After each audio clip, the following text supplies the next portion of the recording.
Hello everyone, आज हम बात करेंगे इंडियन कॉन्ट्रैक्ट एक्ट 1872 के अंदर प्रिविटी ऑफ कॉन्ट्रैक्ट की। जो कॉन्ट्रैक्ट टर्म है ये सेक्शन 2 क्लॉज एच के अंदर डिफाइंड है। एंड जो प्रिविटी ऑफ कॉन्ट्रैक्ट है ये एक डॉक्ट्राइन है जो एक कॉमन लॉ प्रिंसिपल पर बेस्ड है। और ये कहती है कि जितने भी कॉन्ट्रैक्ट्स हैं उनमें जो पार्टीज़ हैं, पार्टीज़ को ही राइट है कि वो राइट्स एंड लायबिलिटीज़ जो भी कॉन्ट्रैक्ट के अंदर दी गई हैं उनको एनफोर्स करा सकती हैं। सिर्फ पार्टीज़ एनफोर्स कराएंगी, कोई अदर पार्टी एनफोर्स नहीं कराएगी। मतलब थर्ड पर्सन उसमें इंटरफेयर नहीं कर सकता है, एनफोर्स नहीं करा सकता राइट्स एंड ऑब्लिगेशंस। एंड जो स्यू करने का राइट है वो भी सिर्फ पार्टीज़ का है, किसी थर्ड पर्सन का नहीं है। जो ये रूल ऑफ प्रिविटी है या doctrine of privity of contract है ये इंटरेस्ट थ्योरी पर बेस्ड है। अब इंडियन लॉ और इंग्लिश लॉ के अंदर क्या डिफरेंस है? प्रिविटी ऑफ कॉन्ट्रैक्ट की जो डॉक्ट्राइन है वो इंडियन लॉ में भी अप्लाई होती है एंड इंग्लिश लॉ के अंदर भी अप्लाई होती है। तो प्रिविटी ऑफ कॉन्ट्रैक्ट मतलब कोई भी स्ट्रेंजर है अगर कॉन्ट्रैक्ट से पार्टी नहीं है वो कॉन्ट्रैक्ट के अंदर तो वो स्यू नहीं कर सकता। तो ये हो गया प्रिविटी ऑफ कॉन्ट्रैक्ट। ये इंडिया में भी अप्लाई है, इंग्लिश लॉ में भी है। कोई भी स्ट्रेंजर स्यू नहीं कर सकता कोई भी कॉन्ट्रैक्ट की जो टर्म्स एंड कंडीशन है उनको एनफोर्स कराने के लिए।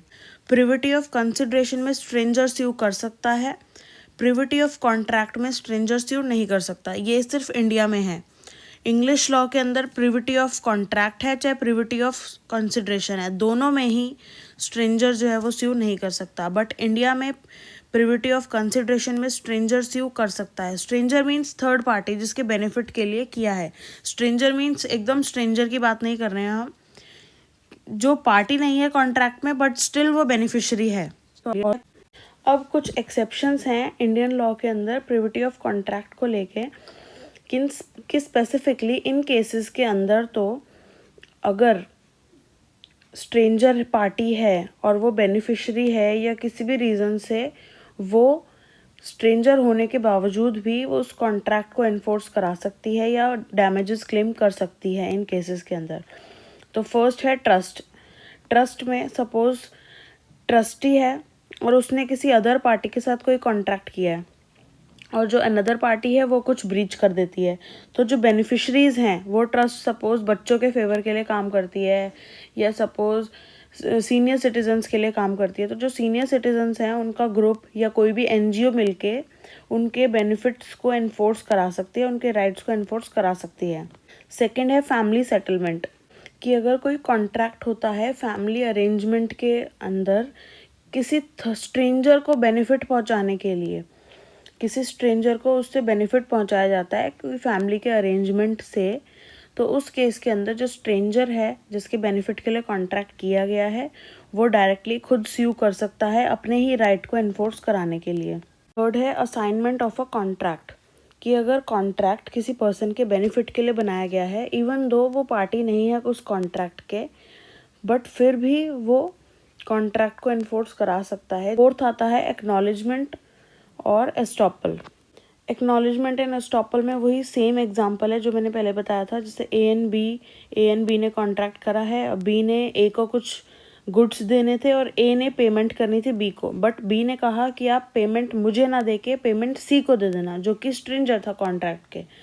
तो यहाँ पे कॉन्ट्रैक्ट के वो स्ट्रेंजर था बट स्टिल जो ए है उसने एक्नॉलेज किया, तो एक्नॉलेज करने से ही वो बाइंडिंग हो जाएगा और वो उससे पीछे नहीं हट सकता। एंड सी जो है इस केस में अगर वो स्ट्रेंजर है तब भी वो इस कॉन्ट्रैक्ट को एनफोर्स करा सकता है एंड अपना राइट क्लेम कर सकता है।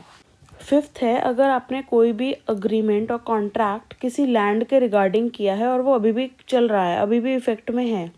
सपोज ए और बी दो पार्टीज़ हैं, ए के पास कोई लैंड है, ए ने बी को वो लैंड सेल करी बट वन कंडीशन पर सेल करी कि इसका जो एक स्पेसिफिक एरिया है ये पब्लिक पार्क की तरह यूज़ होना चाहिए, एज अ पब्लिक पार्क वो मेंटेन होना चाहिए। तो उस टाइम पे बी ने अग्री करा और वो जगह खरीद ली।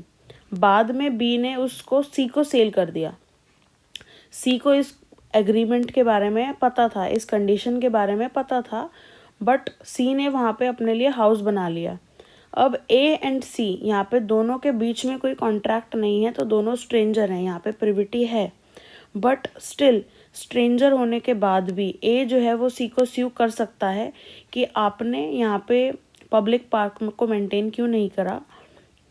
और कोर्ट ने भी यहाँ पे यही हेल्ड करा था कि यहाँ पे सी जो है वो रिस्पॉन्सिबल है और उसने वॉयलेट करा है एक कंडीशन को।